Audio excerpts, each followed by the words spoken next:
If I may, Mr. Speaker, Sir Roy Stone served 13 chief whips and prime ministers from Margaret Thatcher to Boris Johnson, and I'd like to pay tribute to his extraordinary service and send my best wishes to his family. And also, before we start, Mr. Speaker, I would like to say to the Prime Minister how horrified I was to hear about the attack on his family home. It is completely unacceptable, and I think I speak for the whole House when I say that this wasn't just an attack on him, but on all of us and on our democracy. Yesterday, we learned that unemployment is up 10% since the election.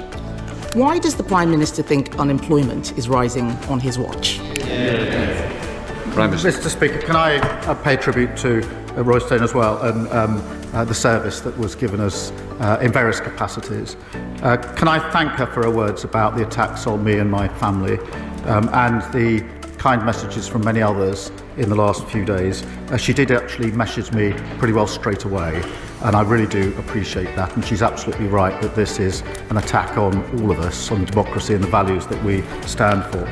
Mr. Speaker, she comes here every week to talk the country down. We've got 200,000 new jobs, record investment, 4 interest rates cut. Contrast that to the disastrous Liz Truss mini-budget, inflation through the roof, and a £22 billion black hole.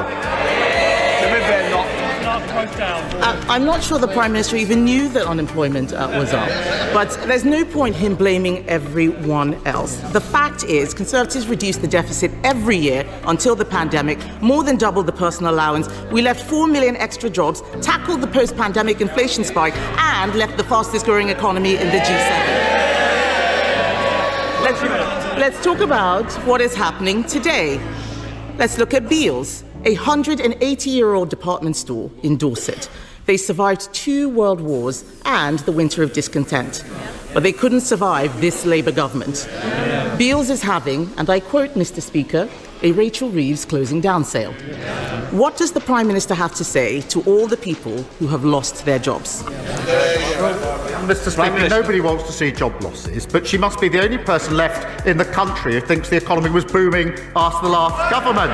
We've created new jobs, record investment, trade deals that they tried, the India deal I think they tried for 8 years and failed. We did that deal. They talked about a US deal.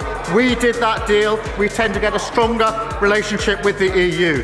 The former trade minister must be the only former trade minister who's against all trade deals which boost our economy. She says she's against the India deal, even though it's got the same provisions she put on the table.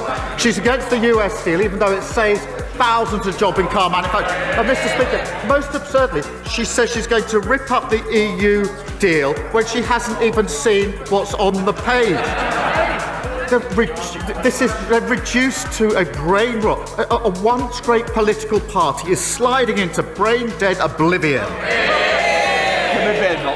Mr. Speaker, I'm very happy to welcome his tiny tariff deal, but the fact is, it has put us in a worse position than we were in March. He should not over-egg the pudding. Let's talk about how things are getting worse now. In every month of this year, household names like Sainsbury's, Tesco, Asda, and Santander have cut staff. The ONS estimates that there are 100,000 fewer jobs than a year ago. And this was before his jobs tax, which will make things worse.